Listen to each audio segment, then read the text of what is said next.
Right, time for some fun with the Jarl. So, I thought rather than go down the whole frostbite, fatigue your opponent to death route, or, debilitating and destroying all your opponent's equipment, why don't we do what we do best, right? And focus on just a nice big attack, right? Using a card that I've always wanted to utilize as Guardian, right? See if you can take a gander, right? With the normal shenanigans we do. But, what are we doing? Well, normal Guardian plays, so set up into something massive. So, we have Embolden. Embolden is a nice aura card, because it says go again, and then has this second clause, which is when it enters the arena, if you control another non-token aura, draw a card.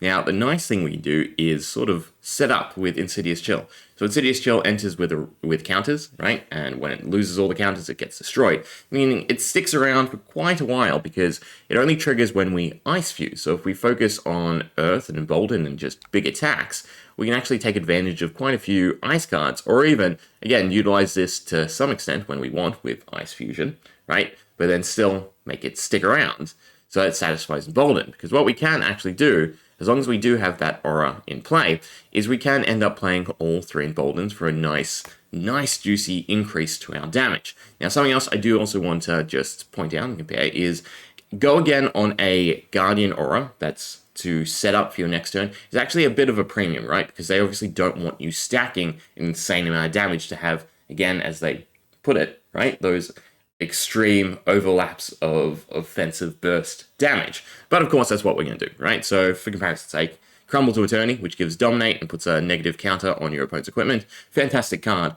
No go again. Bigger than big, right? Same stat line as Embolden with the wager mechanic as well, but also no go again.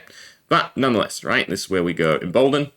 We can pitch our cards, and then thanks to Insidious Chill, we will, of course, get the draw effect. Beautiful. Which then allows us to play Embolden once again with our Stamp Authority, pass, and then play one more Embolden, also throwing out our Fable, right?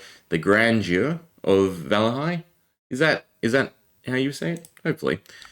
Definitely going to go up in value, right? Because it's just going to be so powerful in fatigue matches with Jarl. But our last draw is going to be a Clash of Might Wheelie. And the reason I've chosen Clash of Might is because of the 2 costs. There are only 6 2 costs attacks as Guardian, right? But thanks to pitching the Grandeur and then also having Tunic up, we can of course play Clash for free, which will be very important. But there we go. That is our setup phase. Also worth noting, right? I might as well point out some juicy tidbits if I know them, right? Embolden. The whole mechanic behind this would be throw it out, draw a card, and then most likely pitch into your Hammer Swing, right? So you still get a minor turn as Guardian, and then you have that big offensive turn following it up, right? Or, draw an attack. There's lots of ways to actually utilize the draw effect, as draw is now, once again, a premium in Fab. But we will pass. The ordering doesn't matter, because it's quite a small deck for a change, right? And then Clash can go into the arsenal. And yeah, here we go. Talk a big game, right? Choose a number. The next time you deal that much or more damage to a hero this turn, create that many Might tokens, right? So we have 15 damage through Embolden, another 2 through the Goliath Gauntlet, and then Clash of Might doing 6 by itself. So that's a hefty amount. Throw in the premeditate. Now, worth noting, you could obviously not go to the extremes I've gone to, as per usual. Talk a big game, right? And then use it to roll over your aura buffs.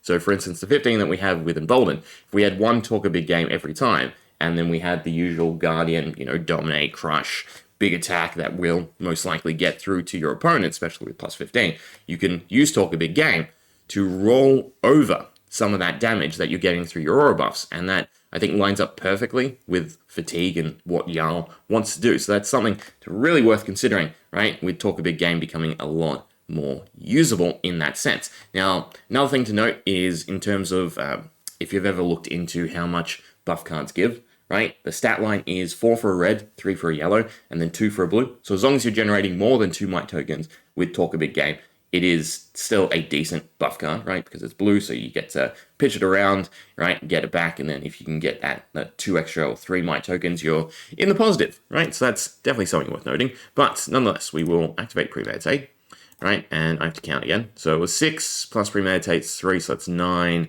plus the Goliath Gauntlets, 11 plus the 15 is 26. And also, another thing to note is this doesn't have Dominate, but you could easily swap out a card that does have Dominate, or use Crumble Attorney with Mage Master Boots. There's lots of ways to get an attack with Dominate. I've just tried to go for as big as possible. And in saying that, I've forgot how much I counted, right? So 6, 21, plus 3, 24, 26, right? I need to know so I can click the right amount. We will declare 26. You can't declare 26. Okay, we will declare 20. So 20 into 20 into 20, right? And then all we have to do is pop our Tunic. Done. And since we have the Seismic Surge active, Clash of Might is free. So it's doing 26 damage, right? So even if they blocked, it down to 20, or even less, we could have done 10. 10 was probably, 10 damage would have gone through. But anyway, we have 60 Might tokens, and then we have Thrive. Yeah, you can probably see where this is going now, right? We're gonna have one big ass hammer. So we'll put that in the arsenal, draw our cards, right? Take some damage, and now it's our turn to just destroy our opponent, because Might does trigger off of any attack, right? And so does Thrive. So yeah, Flourish, trash. Thrive, godly. So nice and simple. 1, 2, and then 3. And from there, we can play our Plume of Evergrowth, right? I've chucked the Amulet of Earth also to showcase, because Thrive does not have to be this extreme, right? You have the +1 on Redwood Hammer in itself that is already making Thrive a decent buff, right? You then have the Amulet of Earth, which is all attacks. You can go wide as Earth Guardian, and it can be good. Nonetheless, pitch, and we get ourselves a Thrive back, right? So we have 60 Might tokens multiplied by 4 Thrives into one big hammer swing for 308 on the board. Yeah, that's fairly decent. And again, right, your Jarl, you're gonna get to your second, third cycle. You're gonna debilitate your opponent. And this was 17 cards in total, right? And it doesn't have to be this extreme. So yeah, I love alternative win cons, right? That you can set up and hammer home. And the nice thing too is I don't have to worry about showcasing any of the damage, right? Because it was just one big attack. 308, right? What was it? Average damage thrown per offensive card was only 20, but still.